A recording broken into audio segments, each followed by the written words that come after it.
Assalamualaikum warahmatullahi wabarakatuh. Ananda semua, pada pertemuan kali ini insya Allah kita akan kembali membicarakan tentang pelajaran tauhid. Selamat belajar Ananda semua, selalu bersemangat dan selalu berpikir optimis. Belajarlah yang rajin. Baik Ananda, kali ini insya Allah kita akan membaca halaman yang ke-8. Silakan dibuka bukunya. Sekarang Al-Bahthu Tsalitsu, pembahasan yang ketiga. Fi bayani ma'tabaruhu syar'u munafiyan lil iman, tentang penjelasan yang ditetapkan oleh syariat sebagai pencegah keimanan. Wa mubtilan lahu, dan membatalkan iman. Wal a'yadu billahi ta'ala, semoga Allah melindungi kita dari hal tersebut. I'lam anna syar'a syarifa naha wa hadzara 'anil umuril munafiyati lil imani. Ketahuilah, sesungguhnya syariat yang mulia, syariat Islam, melarang dan memperingatkan kita dari hal-hal yang mencegah keimanan. Wa hakama bi kufri man yartakibuha, syariat menghukumi orang yang melakukannya dengan kafir. Wa in kana musaddiqan biqalbihi, kalaupun sebenarnya hatinya membenarkan. Wa munqadan lima jaa bihi Rasul alaihi salatu wassalam, dan sekalipun hatinya tunduk terhadap ajaran yang dibawa oleh Rasulullah sallallahu alaihi wasallam. Wa dzalika mithlu sujudi lis-sanam,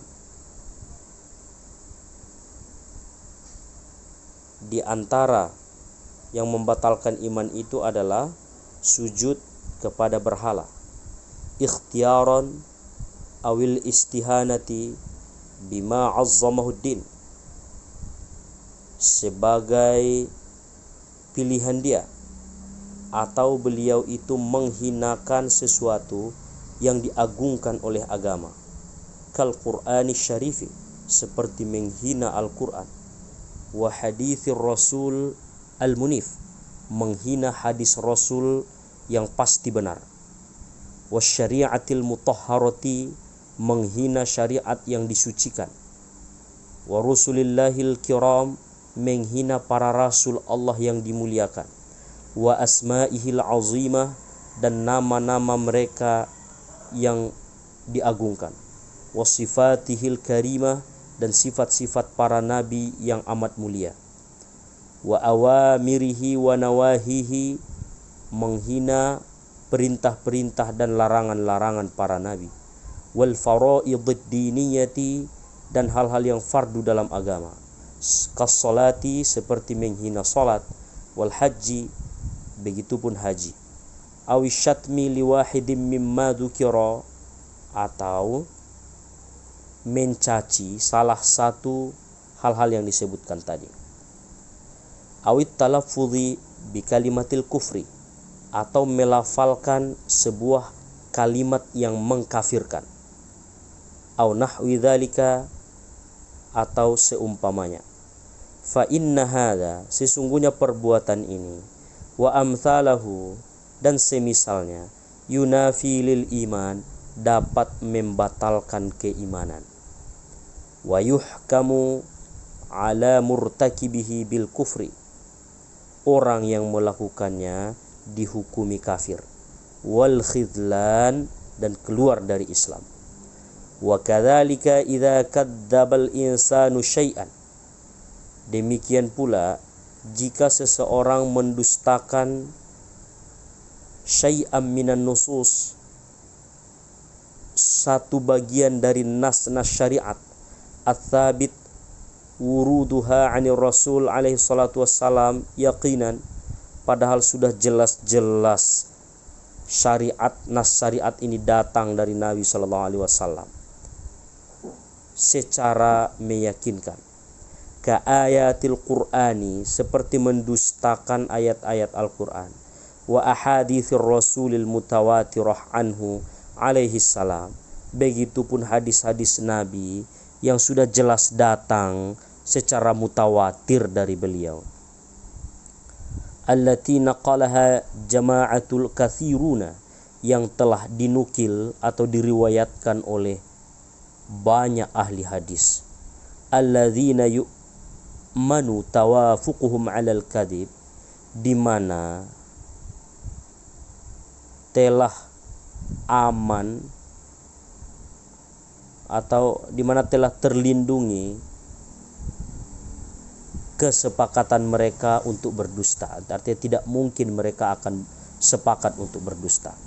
Awistahalla haraman, atau dia menghalalkan yang diharamkan, sabatat hurmatuhu fi syar'i qat'an, dia menghalalkan yang diharamkan oleh syariat yang sudah jelas-jelas hukumnya.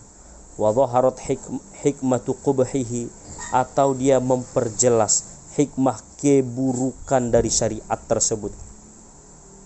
Ka qatlin nafsil ma'sumah, seperti dia memperjelas keburukan membunuh jiwa yang maksum, yang bebas dosa. Wa zina, hukuman kepada orang yang berzina. Wa amthali dzalik, dan semisalnya. Fa inna dzalikal insana yakunu qad akhalla bit tasdiqil imani wal inqiyadil islami wa ata bima yubtiluhuma. Sesungguhnya manusia yang melakukan hal semacam ini sesungguhnya telah copot kebenaran imannya dan telah copot ketundukannya terhadap ajaran Islam, lalu dia telah melakukan hal yang membatalkan keimanan dan kepatuhan terhadap Islam. Wa yuhkamu alaihi syar'an bil kufri, syariat telah menghukumi dia dengan kafir. Wa ala kulli ma kafara, dan kepada seluruh orang-orang yang mengingkari agama, orang-orang yang membangkang. Wal iyadzu billahi ta'ala ayyubadira litajdidi imanihi wa islamihi, dan kita berlindung kepada Allah dari yang demikian.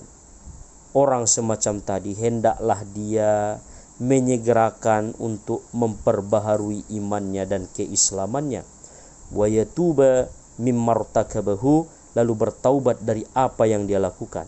Wa illa, jika dia tak melakukannya, fayastahiqul qatla fid dunya, maka halallah darahnya untuk dibunuh di dunia, wal khuluda fin nari, lalu dia kekal di neraka, fil akhirah, di akhirat nanti. Na'udzubillahi ta'ala bihi, kita berlindung kepada Allah Subhanahu wa taala, wa bihi na'tasim, dan di atas ajaran Allah lah kita berpegang teguh. Baik Ananda semua, Ustadz akan sedikit menjelaskan tentang apa yang barusan kita baca, tentang hal-hal yang dapat membatalkan keimanan kita. Sebelumnya kita sudah ketahui bahwasanya Islam itu, iman itu adalah membenarkan ajaran yang dibawa oleh Nabi Muhammad SAW dengan meyakininya dengan dalil-dalil yang sudah jelas atau qat'i, dalil-dalil yang sudah diyakini kebenarannya, seperti dalil yang datang dari Al-Quran sendiri. Artinya Al-Quran itu sudah mutawatir, artinya tidak mungkin lagi Al-Quran itu ada perubahan sejak diturunkannya sampai saat ini. Demikian pun hadis-hadis yang sudah mutawatir, tidak mungkin banyak ulama yang meriwayatkannya di berbagai belahan dunia. La yumkinu tawafuquhum 'alal kadhib, tak mungkin mereka akan bersepakat untuk berdusta. Jadi iman itu prinsipnya membenarkan ajaran yang dibawa oleh Nabi Muhammad SAW. Adapun Islam adalah al-khudu' wal inqiyad bima jaa bihi Rasul SAW. yaitu ketundukan dan kepatuhan terhadap ajaran yang dibawa oleh Rasul Sallallahu Alaihi Wasallam. Jadi kalau iman tadi adalah membenarkan, sementara Islam adalah kepatuhan dan ketundukan. Sekarang yang dapat membatalkan iman tentu kebalikan dari tasdik, yaitu takdzibu bima jaa bihi Rasul sallallahu alaihi wasallam, berarti mendustai apapun atau ajaran yang dibawa oleh Nabi sallallahu alaihi wasallam. Berarti keluar dari iman, dia tidak beriman lagi. Demikian pun kalau dia tidak lagi tunduk, tidak lagi patuh terhadap ajaran yang dibawa oleh Nabi sallallahu alaihi wasallam, dia tidak laksanakan lagi, berarti dia keluar dari agama Islam. Maka yang dua ini membatalkan iman kita. Pertama, mendustakan apa yang dibawa oleh Nabi. Yang kedua, tidak mematuhi ajaran yang dibawa oleh Nabi. Di antara mendustakan itu termasuk menghina.